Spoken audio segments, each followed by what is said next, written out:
The President has handed over share certificates and licenses to 14 new core owners of the PHCN successor companies, with an assurance that things can only get better in the power sector.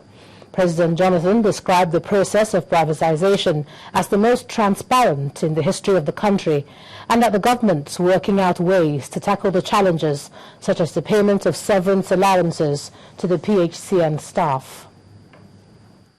It is the peak of ongoing reforms in the power sector, and it attracted not just the owners of the PHCN successor companies, but government officials and key players in the sector.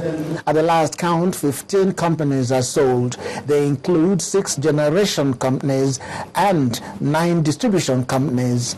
Nigeria's president and the vice president, assisted by ministers, hand over the licenses and certificates to the chief executive officers of the PHCN successor companies, and they file out one after the other.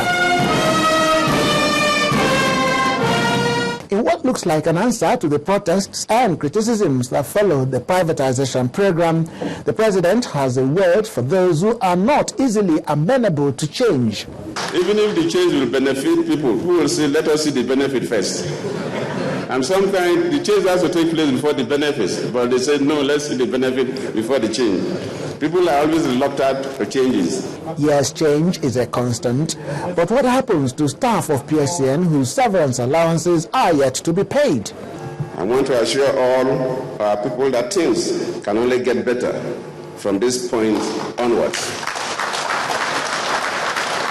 It's important to say to our labor partners, who we know to be patriotic Nigerians, that they should not notch a feeling of displacement, but dwell on tremendous possibilities which the revitalization of the sector holds for them and indeed the future of this country. Speaker after speaker praised the doggedness of the president in the privatization process.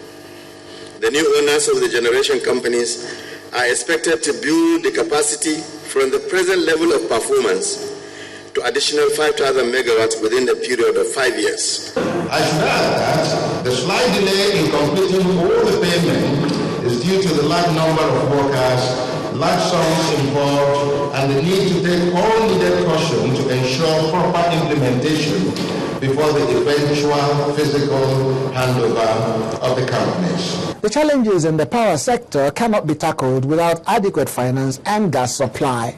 Many of the experts here described what has happened as unprecedented in the history of the country. They are optimistic that Nigerians will begin to reap the benefit in the shortest possible time. Chukuma Onwekusi, Channels Television News.